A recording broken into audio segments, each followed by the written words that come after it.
Salam sejahtera, terima kasih kerana bersama dengan saya di Nazilin Unity Channel. Ayub Khan dedah satu perkara yang paling panas dan paling luar biasa. Timbalan Ketua Polis Negara, iaitu Ayub Khan, mendedahkan rahsia orang agama kuat makan rasuah. Siapa yang dimaksudkan oleh Ayub Khan orang agama ini? Ramai netizen yang memberikan komen dalam ruangan komen berkait dengan pendedahan ini. Mereka kata, tak sangka orang agama pun ambil rasuah.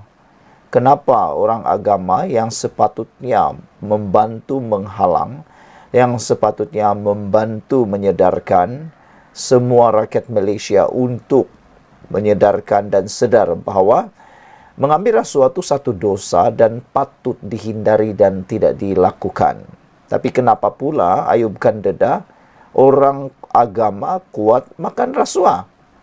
Yang kita hairan dan kita nak tahu siapa dimaksudkan orang agama oleh Ayub Khan ini. Okey, jom kita tengok apa pendedahan oleh Timbalan Ketua Polis Negara yang sekarang ini menjadi spekulasi akan dilantik menjadi Ketua Pesuruhjaya SPRM.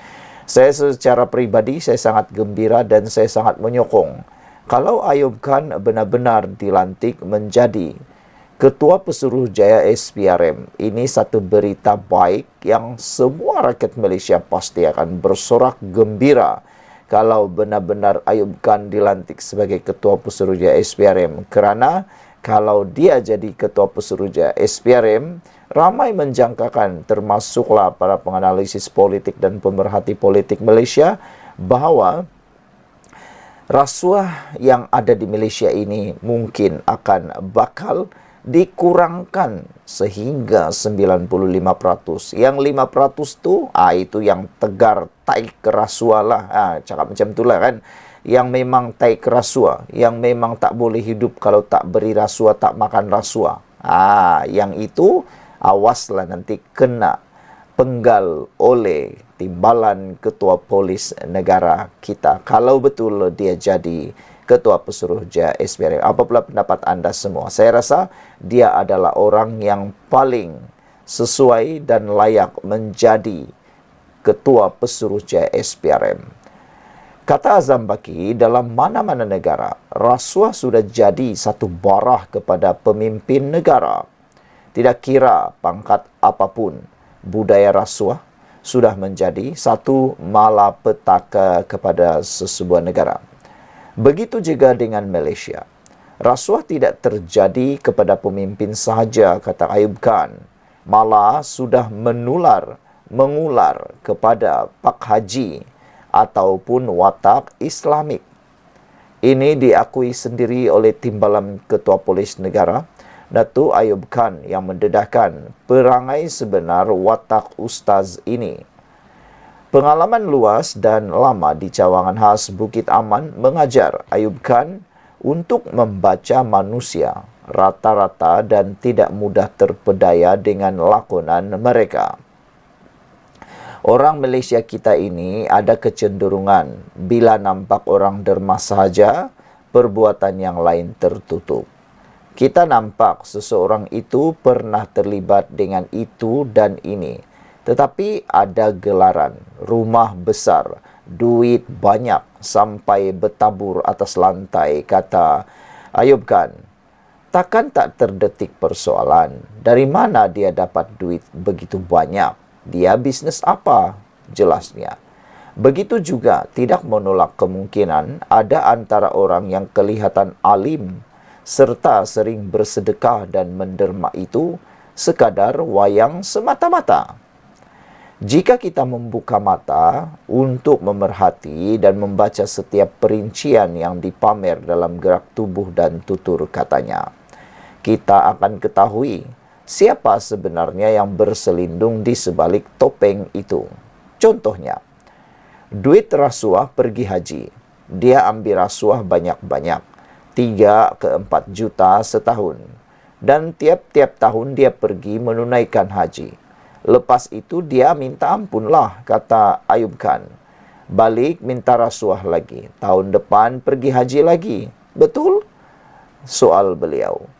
Ada karakter macam tu kan? Soalnya kembali. Artikel ini adalah berdasarkan kenyataan yang dikeluarkan Ayub Khan pada tahun 2021 sebelum bergelar timbalan Ketua Polis Negara mengenai kegiatan rasuah di balik amalan ibadah. Saudara-saudara sekalian, ini dipetik daripada The Malaysia Live dan ucapan itu atau artikel ini didasarkan dengan kenyataan yang dikeluarkan Ayub Khan pada tahun 2021 sebelum bergelar timbalan Ketua Polis Negara. Melalui penyiaran semula, artikel dan juga ucapan Ayub Khan di media sosial baru-baru ini menjadi spekulasi hebat dan kuat beliau bakal menjadi Ketua Pesuruhjaya SPRM baru Malaysia. Kita akan menyambut baik kalau benar dia dilantik menjadi Ketua Pesuruhjaya SPRM yang baru. Sekian dulu. Jangan lupa tinggalkan komen anda untuk isu yang didedahkan oleh Ayub Khan itu, yaitu rahsia orang agama kuat makan rasuah. Kita jumpa lagi. Bye-bye. Salam sejahtera, terima kasih karena bersama dengan saya di Nazilin Unity Channel. Ahli politik kaya raya, rakyat pula miskin, itu menjadi topik isu hangat dalam media sosial sekarang. Manakan tidak, ahli-ahli politik yang pergi berkempen ini kadang-kadang dia tak sedar diri, pakai pakaian mewah-mewah, tapi mengajak orang untuk mengundi dia. Ini apabila berlaku lagi satu pendedahan luar biasa berkait dengan kekayaan Anwar Musa. Wow, Anwar Musa tanpa sengaja telah pun mendedahkan kekayaan sebenar beliau. Nak ikuti dan tahu berapa kekayaan sebenar Anwar Musa?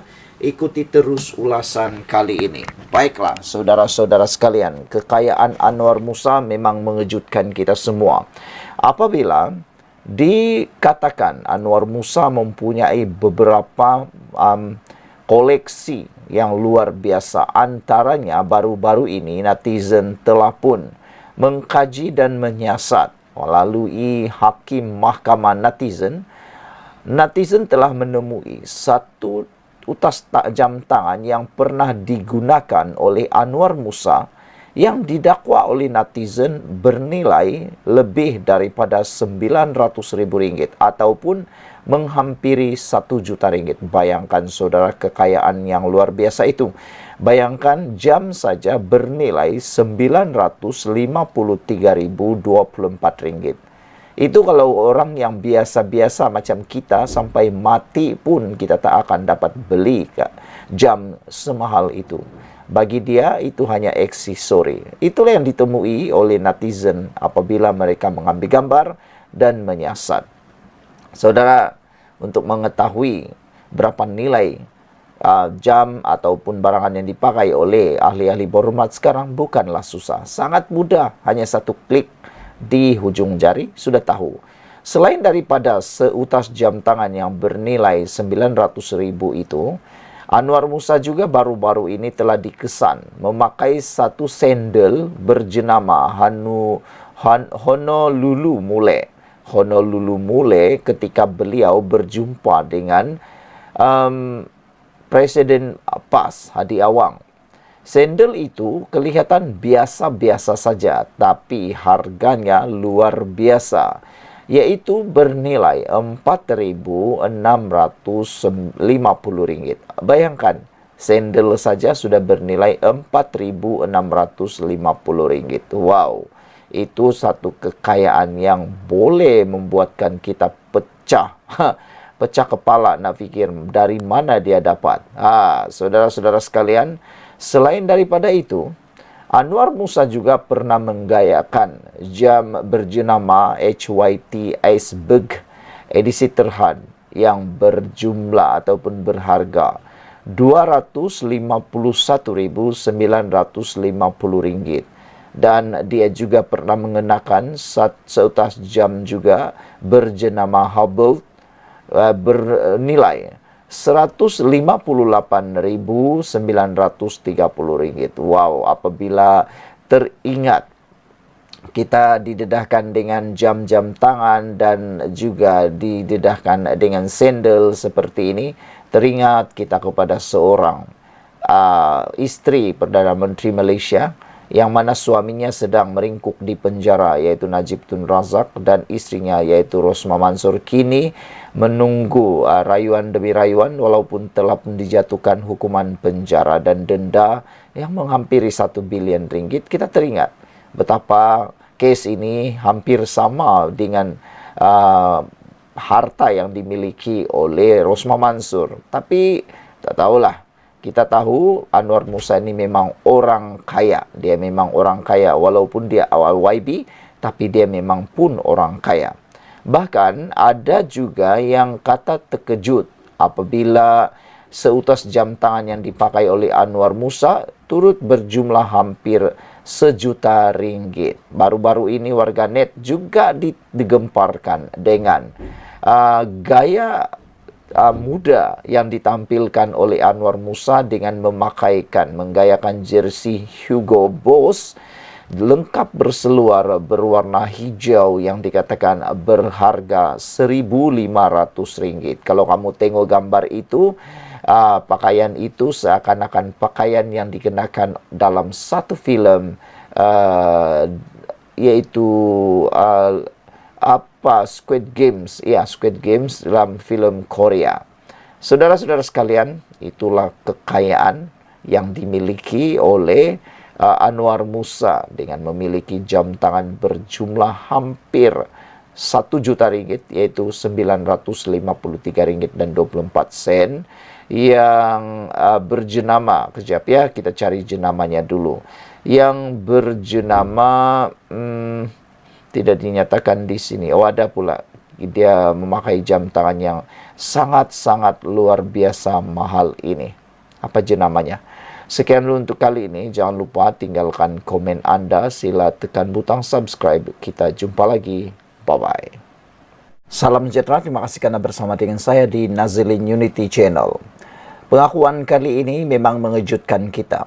Apabila Zahid Hamidi mengakui bahawa Tun Mahathir Mohamad memang merancang dan mahu mengharamkan UMNO.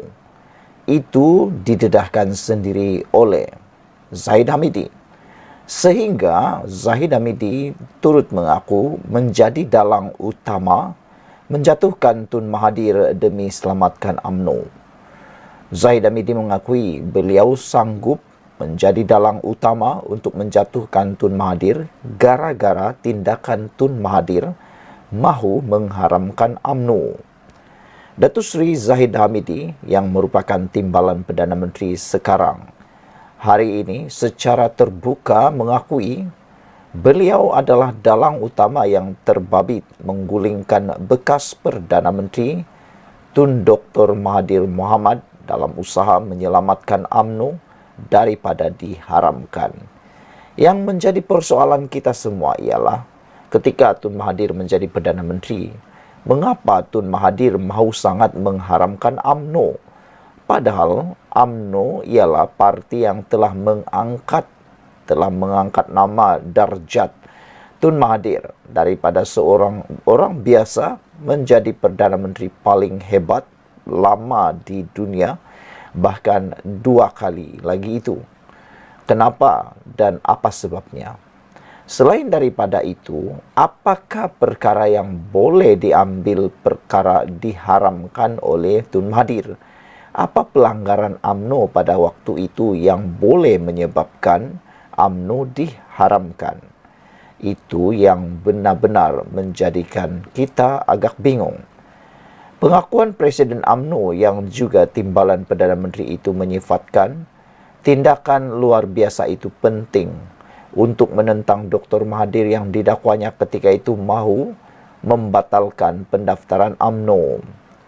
Maka dalam keadaan itu, kata Zahid Hamidi, di Jelai, Sungai Koyan di sini, saya mesti menyatakan, mengakui adalah dalang utama yang menjatuhkan Tun Mahathir ketika itu. Dalam demi UMNO, mana mungkin diharamkan, dihina dan dilemparkan pelbagai tuduhan, dilabel sebagai perompak atau rasuah, katanya. Apabila saya tahu UMNO mahu diharamkan, ini telah disahkan oleh Datuk Seri Perdana Menteri Datuk Seri Anwar Ibrahim di Ilmu Institut Latihan Memperkasakan UMNO. Anwar beritahu kami bahawa kertas untuk mengharamkan UMNO sudah ada di atas meja Menteri Dalam Negeri ketika itu, Dr. Mahathir Mohamad yang menjadi Perdana Menteri. Muhyiddin Tan Sri Muhyiddin Yassin adalah Menteri Dalam Negeri.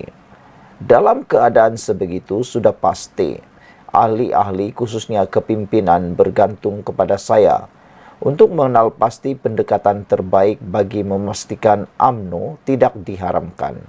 Jadi saya terpaksa mencari jalan. Kalau anda semua masih ingat ketika Perhimpunan Agung UMNO 2018, saya menyatakan bahawa dalam masa terdekat kita akan menjadi sebahagian daripada kerajaan. Tetapi saya diejek beberapa individu tertentu yang tiada dalam UMNO, katanya. Beliau membuat pendedahan itu ketika berucap merasmikan mesyuarat perwakilan UMNO bahagian Cameron Highland di Laman Sejahtera Jelai di Sungai Koyan di sini hari ini. Yang turut hadir Naib Presiden UMNO yang juga Presiden Pengerusi UMNO bahagian Cameron Highland, Datuk Seri Wan Rosdi Wan Ismail yang juga Menteri Besar Pahang. Ahmad Zainamidi berkata segala kisah tersebut akan diperincikan dalam sebuah buku selepas ini.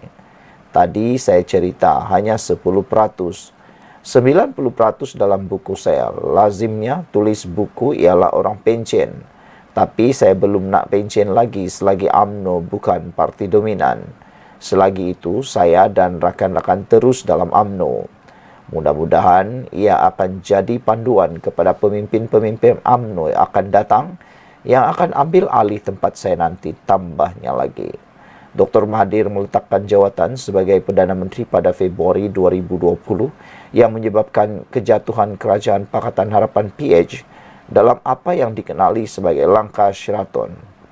Ini membawa kepada pembentukan kerajaan baharu oleh Bersatu, Barisan Nasional BN dan satu kumpulan PKR yang dipimpin oleh Datuk Seri Mohamed Azmin Ali, manakala Muhyiddin mengambil alih sebagai Perdana Menteri. Dalam perkembangan berasingan, Ahmad Zainamidi berkata kemenangan UMNO sebagai wakil BN dalam PRK Nenggiri pada 17 Ogos ini akan menjadi medan tebus maruah parti itu selepas tewas tipis pada pilihan raya lalu. Beliau menyifatkan kemenangan itu kelak dapat memberikan manifestasi dalam Perhimpunan Agung PAU 2021 hingga 24 Ogos ini. Saya tahu Sabtu depan ada PRK Nenggiri di Jelai dan di Jelai di sini ada pertengahan jalan antara Kuala Lumpur dan Nenggiri, Gua Musang. Kerana hari Sabtu ramai pemimpin UMNO bahagian Cawangan dan Cawangan mahu bantu kemenangan di Nenggiri, katanya lagi. Sekian dulu untuk kali ini. Jangan lupa tinggalkan komen anda, tekan butang subscribe. Kita jumpa lagi. Bye-bye.